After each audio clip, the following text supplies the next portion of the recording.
Hello friends, hope you all are doing well. So आज हम जो मैं टॉपिक लेके आई हूँ वो फर्स्ट एड के ऊपर है। फर्स्ट एड हम कब करते हैं? जब कोई पर्सन जो है वो एकदम से उसको सडनली इंजर्ड हो जाता है या फिर वो बीमार हो जाता है, तो उस कंडीशन में हम घर पे कैसे फर्स्ट एड कर सकते हैं बिफोर हम इमरजेंसी जाएं या डॉक्टर घर पे आए।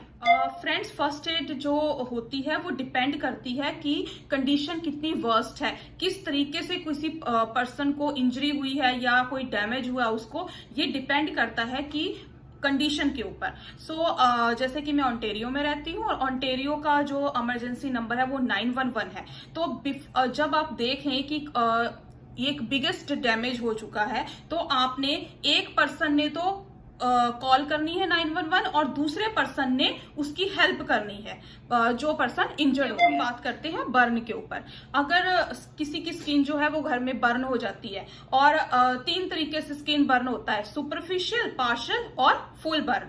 तो अगर आपको लगता है कि वो सुपरफिशियल बर्न है तो आप कैसे हेल्प कर सकते हैं? फर्स्ट एड ट्रेनिंग कैसे फर्स्ट एड हेल्प कैसे कर सकते हैं? आप कोल्ड रनिंग वाटर के नीचे, सपोज किसी का हाथ जल गया है तो आपने उसको जो कोल्ड रनिंग वाटर है उसके नीचे उसके हाथ को रख देना है।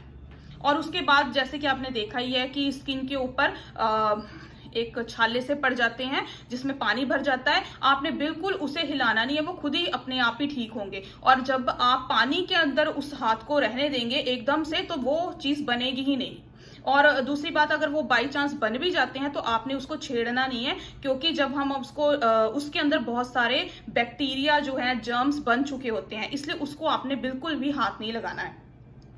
तो और अगर आपको लगता है कि वर्स्ट कंडीशन हो गई है, बहुत बुरी तरह से कोई जल गया है, तो आपने बिल्कुल वेट किए बिना और सीधा 911 कॉल करनी है और इमरजेंसी हेल्प के लिए हेल्प लेनी है। अब बात करते हैं आई इंजरी के ऊपर।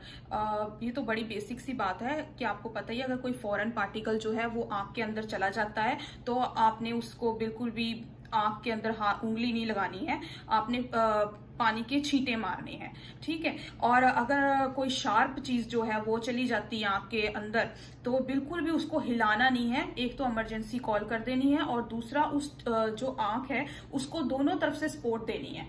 अगर कोई शार्प चीज जो है वो चली जाती है उसे निकालने की कोशिश बिल्कुल नहीं करनी है। अब हम बात करते हैं वाउंड्स एंड ब्लीडिंग की। अगर तो कोई किसी को चोट लग गई है और खून बह रहा है तो आपको पता ही है कि वाउंड्स के ऊपर हम नॉर्मली तो बैंडेजेस लगा देते हैं, नहीं तो पट्टी कर देते हैं। अगर मान लीजिए कि कंडीशन बड़ी वर्स्ट हो गई है और चोट लगी है और वो वेन्स में लगी है, जो वेन्स में लग जाती है वो तो ब्लड फ्लो रुकेगा ही नहीं। तो आपको क्या करना है, इमरजेंसी कॉल आप पहले ही कर चुके हैं क्योंकि आपने कंडीशन देख ली है कि बस के बाहर है। तो मान लीजिए किसी को यहाँ हाथ में यहाँ चोट लगी है और वो वेन्स में लगी है, वो ब्लड फ्लो नहीं रुक रहा, आपने उसके ऊपर कपड़ा दे देना, बहुत जोर से उसको प्रेस करना है ताकि ब्लड फ्लो जो है वो थोड़ा रुके। अगर ब्लड फ्लो नहीं रुक रहा है, अब क्या है कि उस कपड़े के ऊपर पूरा खून से वो कपड़ा लथपथ हो चुका है क्योंकि ब्लड फ्लो नहीं रुकना, उसको नहीं हटाना है, उस कपड़े को वैसे ही रखना है और उसके ऊपर और लगाते जाना है।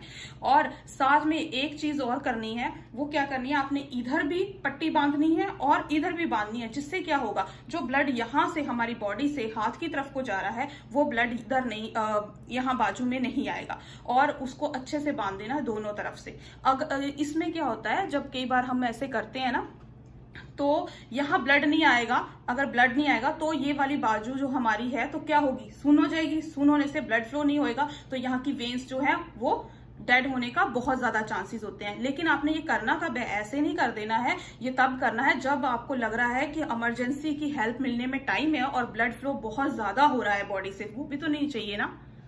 अब हम बात करते हैं बोन इंजरी के बारे में। अगर किसी को बोन इंजरी हो गई है, घर में कोई गिर पड़ा, कोई सीढ़ियों से गिर जाए तो, और उसको थोड़ी बहुत चोट जो है वो पैर में लग जाए, तो हम घर पे कैसे फर्स्ट एड कर सकते हैं? हम गर्म पानी लेंगे कि उसमें स्वेलन ना आए उसके पैर में, इसलिए उसे नमक वाले पानी में हमें लगातार उस पैर को रखना है और ज्यादा से ज्यादा उसे उस पैर से चलना नहीं है, राइट।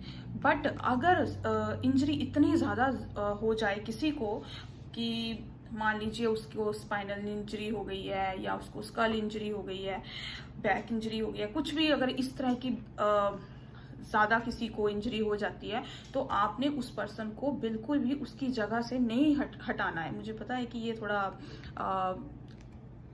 मुश्किल है कि किसी को क्या फ्लोर पे ही रहने दें अगर वो फ्लोर पे गिर गया है, हाँ, लेकिन अगर उसे इंजरी इतनी ज़्यादा है तो आपने उसे बिल्कुल नहीं हिलाना और मेडिकल हेल्प के लिए तो आपने कॉल पहले कर ही देना है, क्योंकि हम देखकर ही समझ जाते हैं कि कंडीशन कितनी वर्स्ट है। एक चीज़ मैं आपको ये सब बता दूं कि आप अगर तो किसी को मान लीजिए कोई अननोन पर्सन है और आप उसकी हेल्प करना चाहते हैं, उसे आप फर्स्ट एड देना चाहते हैं, आप घर से बाहर हैं और आप देखते हैं कि किसी को कोई गिर गया, मान लीजिए बाहर आप गए और वहां आपने देखा कि कोई पर्सन जो है वो गिर गया है, तो आप उसको फर्स्ट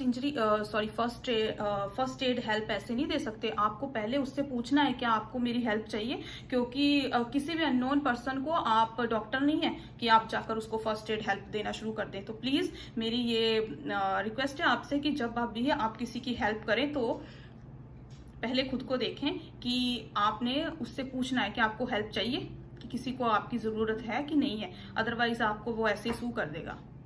उम्मीद करती हूँ कि आपको आज का वीडियो अच्छा लगा होगा। फर्स्ट एड के ऊपर कुछ और वीडियोस भी होंगे, तो तब तक के लिए अपना ख्याल रखें और बाय फॉर नाउ।